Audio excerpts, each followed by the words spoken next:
Welcome back to another reading of SCP Those Twisted Pines Dear Researchers.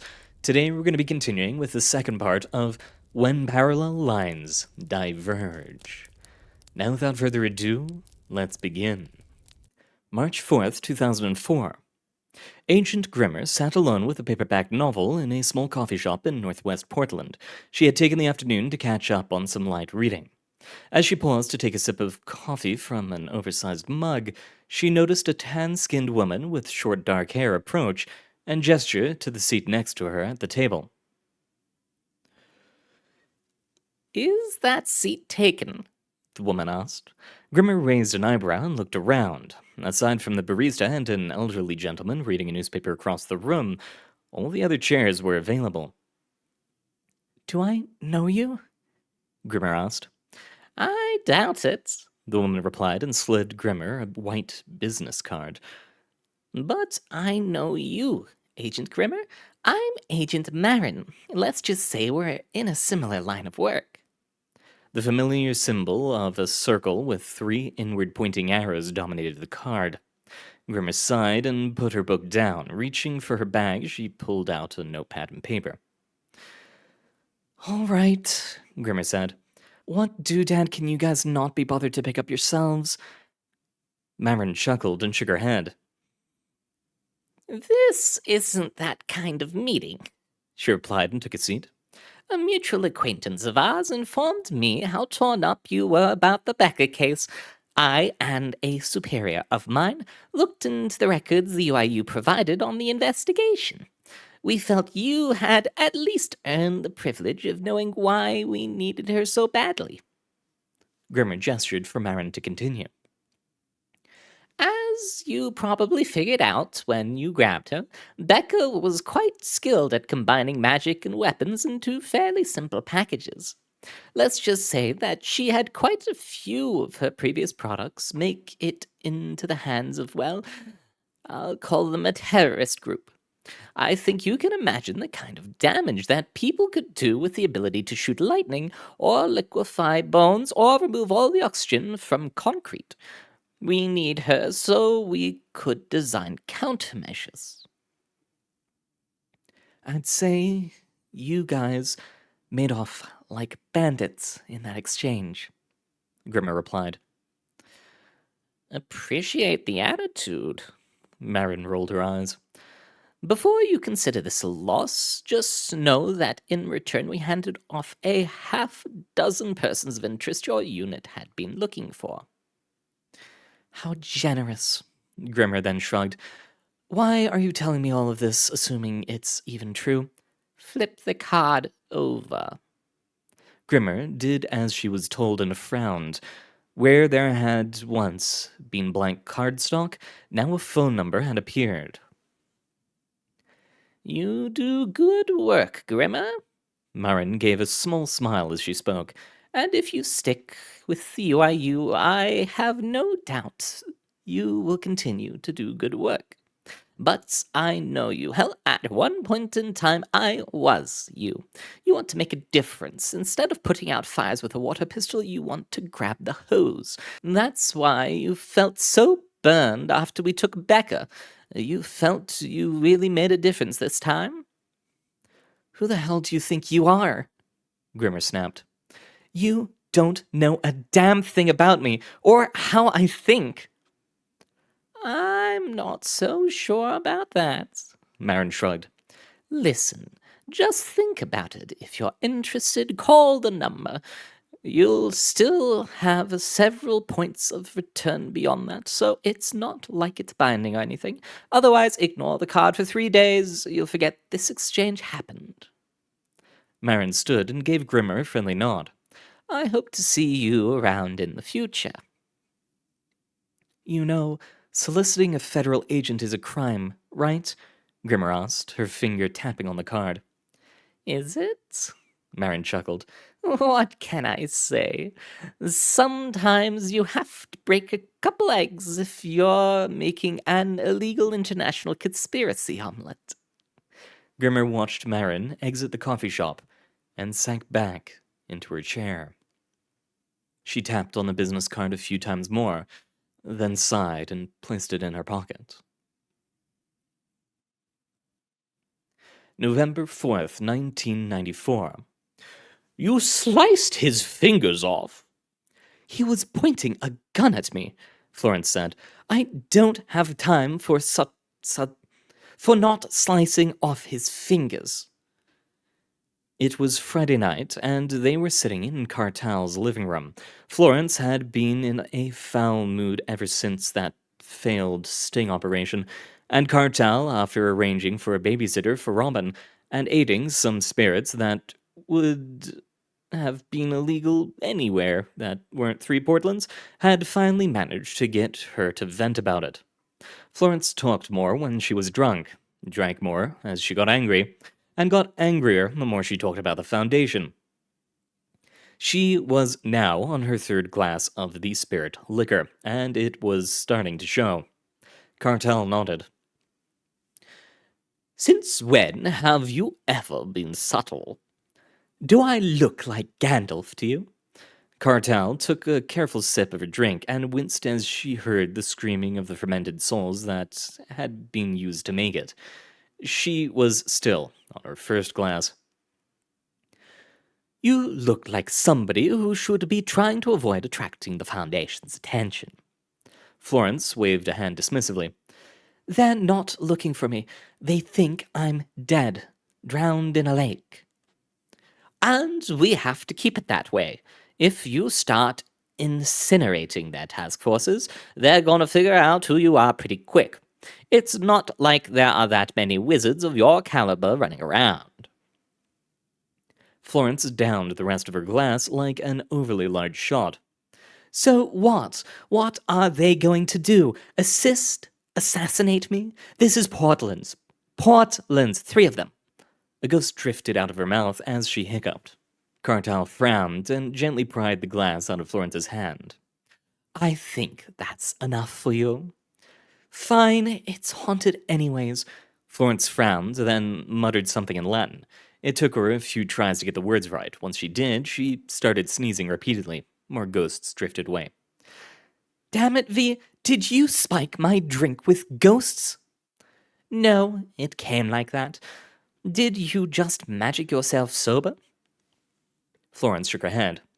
Exorcism, although I guess it's the same thing for ghost alcohol. Where the hell did you get this stuff? Confiscated it from Raben. I didn't tell him it was legal here. That got a laugh from her. Knowing him, it was probably stolen or something. Probably. Florence sighed. You're right, by the way. About the Foundation, she clarified. I should be more careful. For Robin's sake, if not my own, They pissed me off so bad, I thought I could get away from them. But it turns out they're still finding ways to fuck things up for me. Cartal nodded sympathetically. Just be glad the skippers can't do anything here. Florence shuddered. God, can you imagine skippers loose in 3 ports? They'd make a real mess of things, I can tell you that. Cartel's pager chimed. She glanced at it, then sighed. It's the office. She picked up the phone and hit 0, connecting her directly to the federal building over a secured line. Cartel here. She listened as someone on the other end spoke. No, sir, she's here with me. Florence frowned, then remembered that her own pager had been turned into a pile of worms by a bit of unfortunate backlash earlier in the week. I don't think that's a good idea, sir. Cartel paused. Both. Another pause. All right, I'll tell her. And another. You too, sir. Good night. She hung up the phone and looked at Florence. I hate to say I told you so, especially since you were just agreeing with me, but there's some Foundation agent who's been trying to contact you. Somebody named Edgar Holman says he needs to meet with you about some important intel related to the Raybon sting. Shit. Florence shook her head. Do you think they know? Cartel frowned. Maybe, I don't know. If it's a trap, though, it's not a very good one. If they try anything, it'll be obvious it was them, and even the Foundation isn't stupid enough to piss off Uncle Sam. Think I should meet with him? Cartel chewed her lip. I'll admit, I'm more than a little curious. So am I, she sighed. What the hell? It's not like they can ambush me if I'm expecting it. Maybe they know where Raybon scuttled off to and want to offer that as an apology. September 14th, 2005. What a mess, Agent Grimmer mumbled to herself as she looked around the blown-out remains of a southeast Portland apartment. Several of her fellow UIU agents were present, going through the motions and gathering and processing evidence. Though given all the suspects were currently dead, it was likely to be a rather open and closed case. Grimmer's attention was brought back to a pair of SCP Foundation agents at the center of the room. So let me get that straight, the first skipper said. You guys tracked a narcotics ring to their base in 3 Portlands and raided the place. In the firefight, one of your wizards lost control of an evocation and the thaumatological backlash collapsed away. The other end of that way was here, and as a result of that collapse, which you all caused, you've given an entire complex of civilians each the equivalent dose of 100 CT scans worth of ionizing radiation. Does that sum things up more or less? More or less, Grimmer replied. Do you think your team will be able to help us keep this quiet? Not much of a choice now, do we? What with the good chance this entire building is going to be an epidemiological case study someday? The second skipper shook her head. But yes, Gamma 5 and Pi 1 should be able to get a lid on this. I don't suppose we could have a word with the thaumatologist that caused all this? I'm afraid not, Grimmer said. Fantastic. The first skipper sighed. We'll be in touch. Grimmer watched as the skippers took their leave. Once they had passed into the hallway outside, she whispered to one of her fellow agents. Please tell me this wasn't Thorn, she said. I wish I could, Grimmer, her colleague replied, but then I'd be a liar. God damn it, Grimmer deflated. What the hell were they even trafficking? Heroin. Grimmer paused. She raised an eyebrow as she waited for the agent to elaborate, but was met with only silence. Like magic heroin, or? She asked. No, just heroin. Grimmer sighed and looked around the room. Her colleagues were just about to leave. At least it will be an open and closed case, her colleague chimed in. That's a silver lining. Grimmer nodded slowly. Go team, she mumbled and headed towards the door. In the hallway, she noticed the skippers were still around. The two agents were talking to one another by the apartment's elevator. They briefly locked eyes with Grimmer and gave her a friendly nod. January 2nd, 1995. The Foundation agent was waiting for her on a bench near the shoreline. He cleared his throat as she sat down on the far end of the bench. Agent Thorne, thank you for coming. Agent Hallman, Florence said, keeping her gaze fixed on the river. What's this intel that's so damn sensitive you can't share it over the phone? One of our analysts came across something that I believe is of personal interest to you. As he spoke, he withdrew a plain manila folder from his jacket and handed it to her. She flipped it open to find a pair of photos tucked inside. From the familiar layout of the metadata superimposed on them, she recognized them as being from an MTF HUD recorder. More than that, she recognized the scenes the photo depicted. The first one was stamped with the date 1987, 12/18. It had been taken at night, but even through the green hues of a night vision filter, it clearly showed a view of the exterior of 9 Mile Point Nuclear Generating Station, Several task force members could be seen running through the scene, but the image was focused on a single woman crouched near the center of the compound. Her face was turned away from the camera, looking towards something out of frame. Her left hand was covered by an elaborate tattoo, which glowed brightly. The second photo was timestamped with 1994, 10:04. It had been taken just after the hand member had escaped, and very clearly showed Florence as she berated the task force. An identical tattoo covered her left arm. It had been circled in red ink. So, Holman said, was I right, Agent Aislinger? Florence stiffened.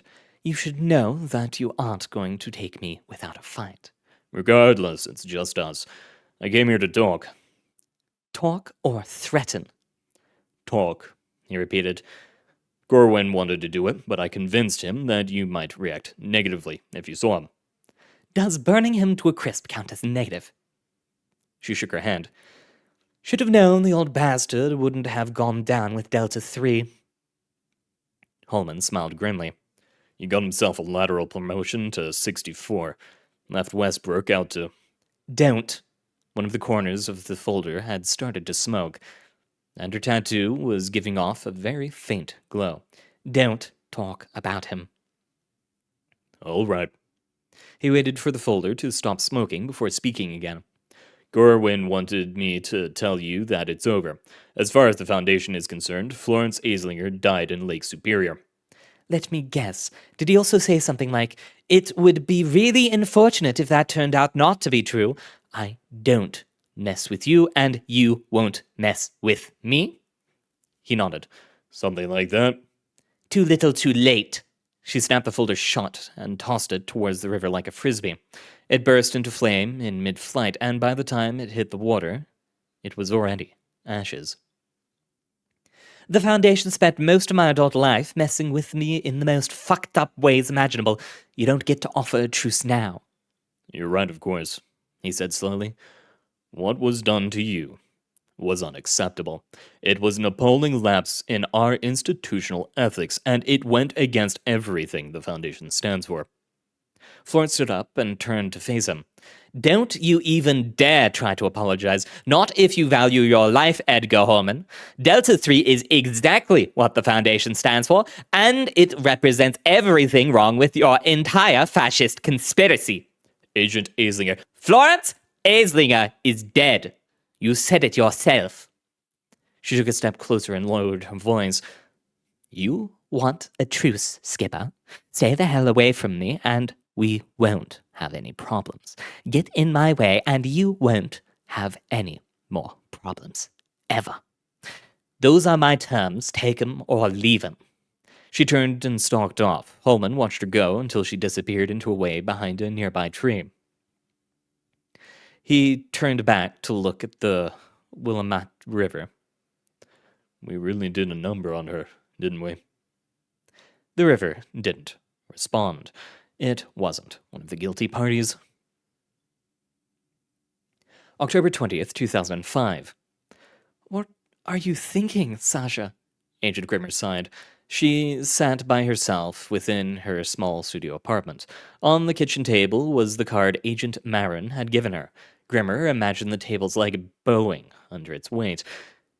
At least that's how it felt in her pocket for the last few years. Maybe it was supposed to do that. Maybe it was mimetic or something. Grimmer rubbed her temples.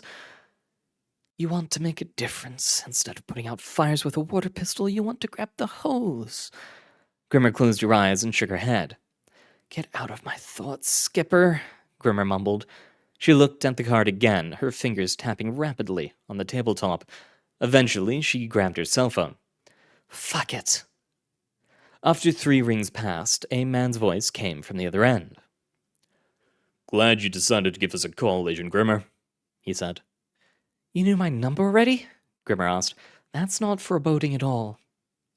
Let's just say that there aren't many people we give this number out to. He chuckled. My name is Edgar Holman. Are you ready to take the next step? Do I have a choice? She asked. Of course you do, he replied. You always have a choice. Feel free to hang up on me at any time, but I should warn you, you'll forget this conversation. Super, Grimmer sighed. All right then, let's see where this goes. June 5th, 1997. I'm going to miss you, V. Cartel smiled at her. I'm retiring, Flo. Not going into witness protection. I'm still around to babysit for you. Florence shook her head. You know what I mean. It's not going to be the same without you. Cartel shrugged. You'll get used to it. She nodded and took another sip of the cheap champagne the government had provided for Cartel's retirement party. They're giving me your job, you know? Really? Cartel didn't seem that surprised. What about Moot? They'd have to pry it out of my cold, dead hands, Florence said. No, I'll still be running Moot, but they'll be basing everyone out of 3 ports now.